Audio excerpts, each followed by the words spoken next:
মির্জাপুর থানাধীন ঢাকা টাঙ্গাইল মহাসড়কে প্রবাসীর গাড়িতে সংঘটিত চাঞ্চল্যকর ডাকাতি মামলার রহস্য উদ্ঘাটন এবং এই ডাকাতি ঘটনার মূল মাস্টারমাইন্ড সহ আন্তঃজেলা ডাকাত দলের সক্রিয় 5 জন সদস্যকে গ্রেপ্তার করেছে টাঙ্গাইল জেলার ডিবি উত্তর টিম। ঘটার পরে সেই প্রবাসী নারীর বোন মির্জাপুর থানায় একটি ডাকাতি মামলা বাদী হয়ে মামলা করা হয় এবং মামলাটি ঘটনা খুব দ্রুত আমি পুলিশ সুপার সহ আমরা আমাদের গোয়েন্দা শাখার টিম এবং সিনিয়র অফিসারবৃন্দ খুব দ্রুত ঘটনা ঘটার খুব অল্প সময়ের ভিতরে আমরা ঘটনাস্থল পরিদর্শন করি এবং আমাদের সোর্স সহ সকল গোপন অনুসন্ধানের মাধ্যমে আমরা এই ঘটনার সাথে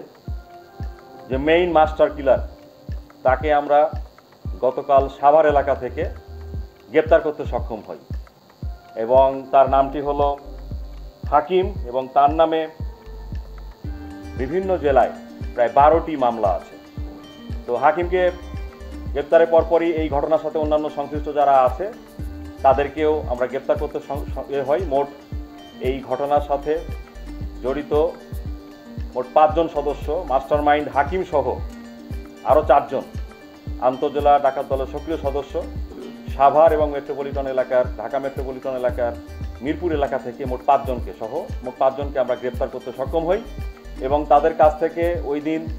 লুণ্ঠনকৃত যে 5টি মোবাইলের 4টি মোবাইলই কিন্তু আমরা উদ্ধার করতে সমর্থ হই এবং এই মোবাইলগুলো ওই গাড়িতে অবস্থানরত যারা ছিলেন তাদের এই মোবাইল ইতিমধ্যে সেটি প্রমাণিত হয়েছে এবং এছাড়াও তাদের ডাকাতির যে সরঞ্জামাদি সেই সরঞ্জামাদিও কিন্তু আমরা উদ্ধার করতে সক্ষম হই। তো আপনারা জানেন যে গত 31শে মে 2025 রাত 3টা 25 মিনিটে জর্ডান প্রবাস ফেরত একজন নারী তার নিকট আত্মীয় স্বজনকে নিয়ে বিমানবন্দর এলাকা থেকে যাত্রা শুরু করেছিল এবং পথিমধ্যে আমাদের মির্জাপুর এলাকার যে পল্লী বিদ্যুৎ আছে পল্লী বিদ্যুতের ঠিক অপোজিটে এবং উত্তরমুখী তাদের মাইক্রোবাসটি ছিল। এরকম একটি অবস্থানে একটি মাইক্রোবাসের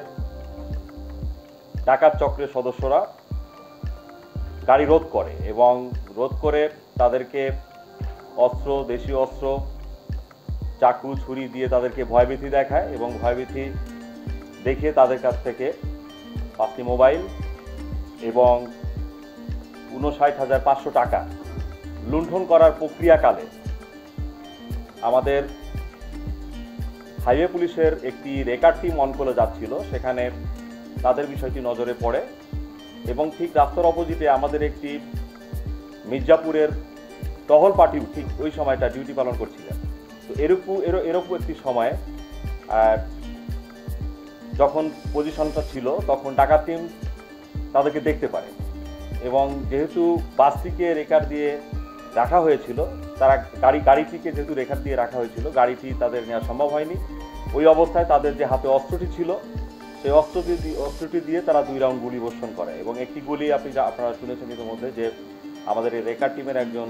সিভিল সদস্য তিনি হাতে গুলিবিদ্ধ হন এবং যেহেতু ডাকাত দলের সদস্যরা বুঝতে পেরেছে যে এখানে তারা